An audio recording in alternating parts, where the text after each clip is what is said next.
Humans always wanted to fly, but for most of history, the closest we got was falling, really fast. From ancient legends to modern jets, the story of aviation is packed with ambition, crashes, and breakthroughs that reshape the world.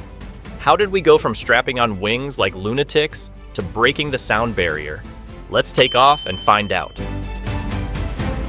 Before airplanes, people looked at birds and thought, hey, I can do that. Spoiler alert, they could not. The ancient Greeks told the story of Icarus, who built wax wings, soared into the sky, got cocky, flew too close to the sun, and, well, gravity did its thing. In the 9th century, an inventor named Abbas ibn Firnas, living in Muslim Spain, actually built a glider and sort of flew. For a few glorious seconds, he soared through the air, before realizing he forgot to design a landing system. The crash left him injured, but impressively, alive. Then there was Leonardo da Vinci, the original ideas guy of the Renaissance. He sketched dozens of flying machines, including ornithopters, contraptions that mimicked bird wings.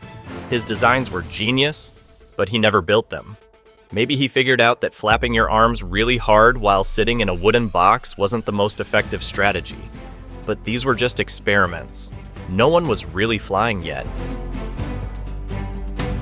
Long before airplanes, the only way to take to the skies was with giant floating fireballs. In 1783, the Montgolfier brothers, two French inventors, launched the world's first hot air balloon.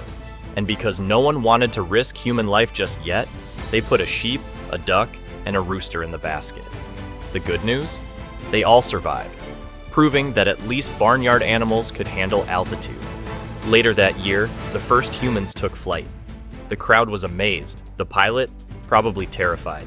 But while hot air balloons could go up, they couldn't be controlled. They drifted wherever the wind wanted.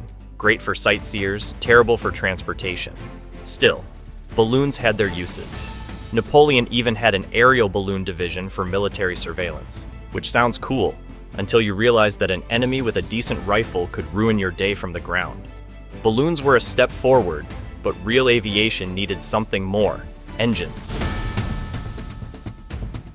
Fast forward to the late 19th century. Engineers were slapping engines onto everything, and flight was no exception. In 1903, two bicycle mechanics from Ohio, Wilbur and Orville Wright, changed history. They built the Wright Flyer, a flimsy-looking contraption made of wood and fabric, and managed to keep it in the air for 12 whole seconds. It doesn't sound like much, but it was enough to prove that controlled, powered flight was possible. Within a decade, airplanes evolved from awkward contraptions into real machines. By World War I, planes were already being used in combat. Pilots engaged in mid-air dogfights, without parachutes. That's right. Early aviators were sent into battle in wooden planes with machine guns, and no way to bail out. After the war, aviation exploded. It was all about speed, daring pilots, and luxury air travel for the ultra-rich. The 1920s and 30s saw aviation go from dangerous stunts to a serious mode of transportation. Airplanes became faster, bigger, and, finally, somewhat safe. In 1927, Charles Lindbergh became the first person to fly solo across the Atlantic in the Spirit of St. Louis. No GPS, no autopilot, just him, a map, and probably a strong sense of what the hell am I doing? At the same time, Amelia Earhart became one of the most famous pilots in history. She was the first woman to fly solo across the Atlantic, proving that aviation wasn't just for men with mustaches.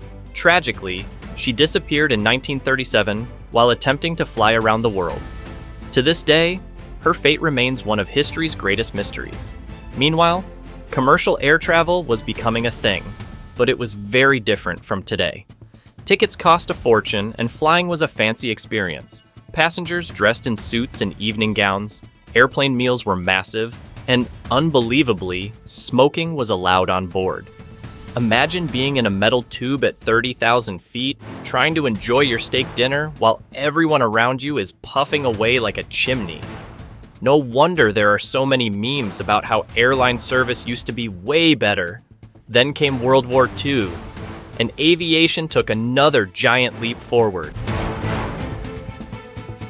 If World War I introduced airplanes to warfare, World War II perfected them.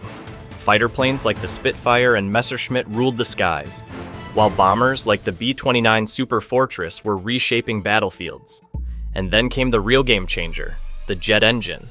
Propeller planes suddenly looked ancient compared to these screaming fast machines. In 1947, Chuck Yeager became the first human to break the sound barrier in the Bell X-1. For the first time in history, a person was flying faster than the speed of sound. And then, we didn't just want to fly fast, we wanted to fly to space. The space race of the 1960s turned aviation into something out of science fiction. The sky was no longer the limit. The 1950s and 60s brought us the jet age, where air travel became more common and a little less terrifying.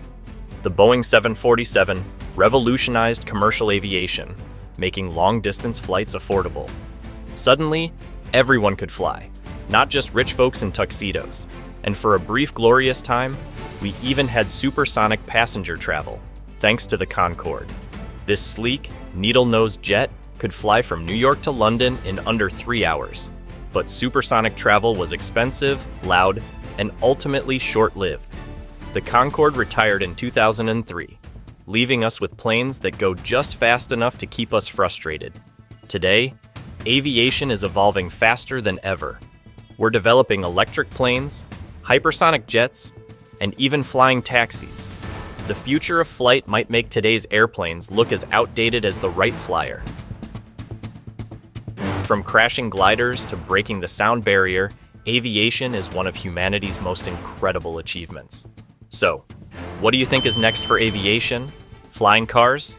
Space vacations? Let me know in the comments. And if you enjoyed this journey through history, don't forget to subscribe. See you next week.